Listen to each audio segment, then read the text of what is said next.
I'm your host of the most local 23. You're joining me for Uninvited Chapter 17. 1 hour later, after you found a message written in blood across the wall, Sheriff Dan and his deputies show up at the scene. I'm sorry, but, you're sure not going to be able to stay here tonight. This has become an official crime scene. It's not a crime scene. Someone came in and painted some words to try and scare us off. Why, I'm not sure yet, but this has to be some kind of ruse. Mr. Carter, I may not be a fancy businessman, but I know blood when I see it. That's blood. Who or what's blood, I can't answer just yet, but when we find out, I'll let you know. In the meantime, this is my crime scene, and you can't have you accidentally tampering with my evidence. For all I know, you and your girlfriend are behind all of this. Sheriff Dan nods towards the bloody message. I've never seen this guy in my life, but hey. Sheriff, I think you're going to want to see this. Whiskey found something. Dan turns to you. Whiskey is our cadaver dog. He was donated to us a couple years back. Does that mean there's a body? Like a dead body? Not necessarily. You two stay here while I go check things out. Dan looks around the cabin. I still hate coming here. Because of your daughter? Your question earns a shocked look from Alex. Among other things. After Dan leaves, you cross your arms and face Alex. So, now what are we going to do? We can't stay here if it's a crime scene. It's not a crime scene. When I last Googled your bio, it didn't include police officer. Doesn't mean I'm wrong. Either way, it looks like Dan's finally found a way to get us out. A way to get us to leave town. No, I won't let that happen. No? Then where will you go? You mean, where will we go? I'll figure something out. I'll say, sleep in the car, camp in the woods, find a hotel. I know you don't want to leave town, but we could head to the city. That way we'd still be close. I'm sure there's a hotel somewhere. That's quite the drive, just to sleep. We'll just buy another house here. You could do that? I mean, I have the money, and that's a little excessive, even for me. Wally's sitting on the couch, wrapped in a blanket, and you walk over to him. Are you okay, Wally? I know that must have been a shock, but we're here now. Wally looks up, trying his best to smile. You're right, I'm not alone. You two are here with me. You know this, if Sheriff Dan really won't let you stay here, you could always stay with me at my house. You have a house? You know your eyes on Alex. I do, it's small, but you can share the guest bedroom. Thank you, Wally. That's really sweet of you. I don't think that's gonna happen, Wally. Sheriff Dan makes his way back inside. What? We found the source of the blood. Those two reporters that kept hounding you, they've been murdered. I'll have you know that you two are my #1 suspects. You're not serious. I am. You feel an arm around your shoulder. Don't worry, Abby. I have the best lawyers at my disposal. I'm not sure those fancy lawyers will be much help. It doesn't look good when one of the suspects has murdered before. He's right, and it's my fault. It's my fault they're dead. How? Dalton Carter, are you spying on our son? His wife stands behind him, tapping a red Christine Louboutin heel against the marble floor if they're steady. Damn it, woman. I've told you before, don't sneak up on me. Dalton tucks a cell phone away, but it's too late. Joyce Carter is on to him. I visited Maggie. I couldn't talk any sense into her, if only she'd tell everyone what happened that night. How can she care so little for our son? He'd find the truth no matter what. He's always was an inquisitive and stubborn child. Like someone else I know. Lionel and I were always stubborn. You and I have done everything to give Alex a decent upbringing. We've taught him right from wrong, and yet... And yet what, Dalton? Don't tell me you're worried about Alex's judgment. I've told you before I worry about that dark streak Lionel had. Yes, but it's not like that's hereditary. Lionel was always trouble. But why? He had the same privileges as I did growing up. What was the difference? Are you serious? People are born twins, and they have complete different psychological standpoints. Are you really, smart? You may be rich, but you're not smart. Why was he a psychopath who hurt anyone that got close to him? He was narcissistic and vindictive. When I think of what he did to that poor girl... You don't know if he killed her. There was no murder weapon. All we know is that Maggie Caldwell was alive with 2 dead bodies, her daughter, Crystal, and her lover, Lionel. The police assumed she killed Lionel for Crystal's murder, but there was never any proof. She went mute from the damn shock of it all. Dalton sighs, running a hand over his tired face. I don't know if I should tell you this, but when I visited Crestridge, she talked to me. What? She hasn't spoken in years. What did she say? She said that Alex had evil in him. She really is crazy. It's not funny, Dalton. I think she really believes it. After what happened with Lionel, maybe she really believes Alex is evil. Well, I will stand for it. For all we know, she murdered her daughter and my brother. Dalton. No! I won't put up with her speaking or even thinking of Alex this way. He's a good man. Dalton's eyes narrow as if he's hatching a plan. Was that a confession? Of course not.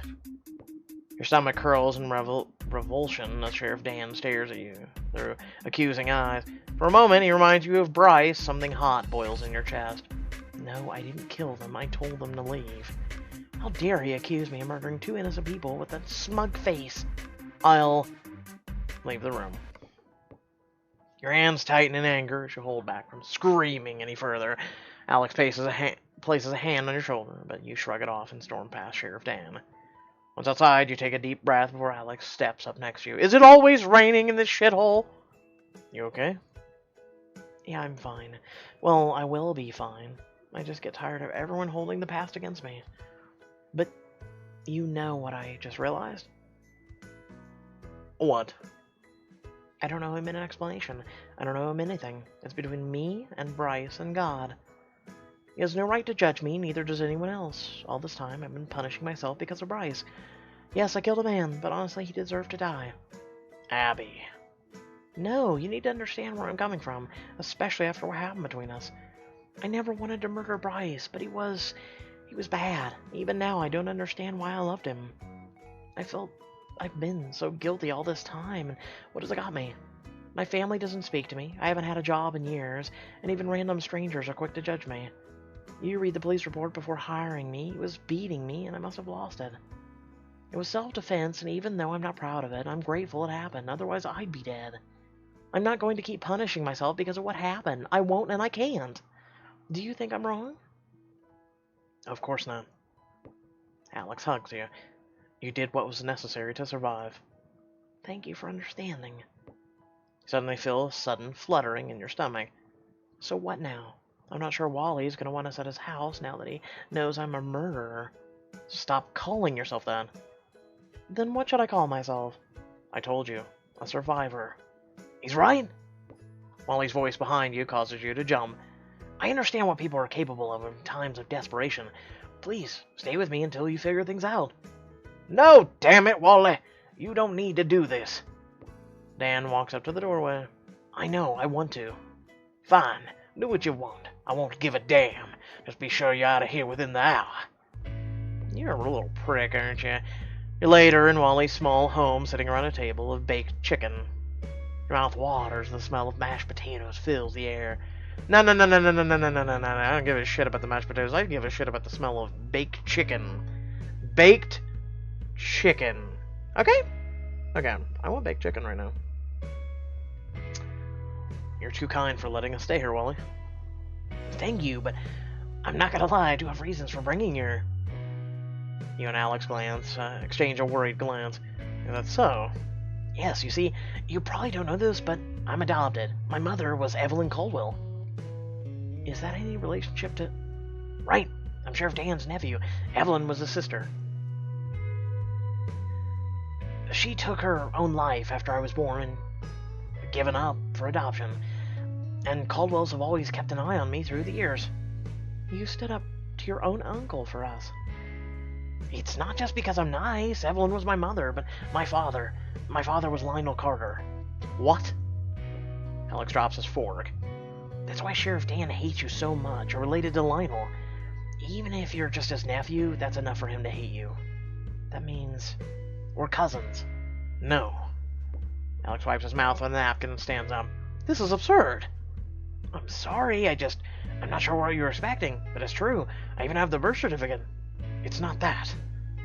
Then what is it? I'm not after your fortune or anything. It's not that. Then what is it? Alex takes a deep breath. Remember your confidentiality clause? Yes. It's still in effect. Okay? Wally looks dejected. I guess I should have thought this through before making an announcement. I just need you to know we're cousins. No, we're not. Yes, we are. No, we're not! We're not cousins because if Lionel Carter was your father, then that means I'm your brother. Why would someone write that? I don't know. He's probably crazy like his uncle. Don't say things like that, Dan. Wally's not crazy, and he comes from his blood too. Dan curses. Don't remind me. Wally's only okay because of Evelyn. So are they leaving? No. Wally invited them to stay at his house. What? And you let him? Not much I could do. Wally's a grown man. This is getting all out of hand. I wish Lionel Carter had never come into our lives.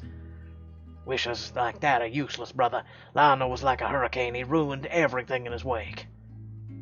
Leaving the survivors to clean up after him. It's his fault you're paralyzed. It's his fault Crystal's gone. And Maggie, you ever check on her? Dan should say, no, I have a reason to. We're divorced. I had no reason to see or speak to her. You loved her once. And then she betrayed that love. Hell, I don't even know if Crystal was really mine. But you loved her. I did. She was my baby girl. Still, it gnaws at me knowing she may have been sired by that piece of filth. I understand, but what he did to Evelyn and Maggie, Lionel Carter was evil incarnate. He surely was. He deserved to die. The only thing that gives me any comfort is knowing Maggie was probably the one to kill him. They never found the murder weapon. What if it wasn't Maggie? Are you saying it was someone else? It's possible. Could be tied to the same person who killed those reporters. No. No one from our time has the energy to pull that off. Are you serious? There's like 70-year-old people killing people. No one has the energy to kill that. You dumb as shit. Speak for yourself. Dan should say he's going to sleep. I'm too tired for all this. I'm going to hit the hay. Sure, get some rest. You're going to need it. How do you mean? Have you already forgotten you have a murder to solve? Brother, that's impossible. Wally sits down before his knees buckle beneath him. There's no way. My father was also Lionel Carter. My uncle adopted me. So your mother had an affair? Technically, yes, but I hope they're not thinking of Joyce Carter. Her and my father Dalton are extremely devoted to one another. Then who? It might be best that you don't know. So, why did you come to Bayless? Was it to meet me? No. No, I came to Bayless to find out what really happened that night. You mean with Crystal and Lionel? The whole thing is strange, don't you think? I mean, supposedly Lionel Carter kills Crystal in a rage because he thought Maggie was going to leave him, and then she killed him? Why would that be? I'm not sure what you've heard of Lionel. He was a very vindictive man. He used to be friends with Dan, Evelyn, and Zachary. Even so, he was a big guy. How in the world would the petite Maggie Caldwell take him down? Good question, actually.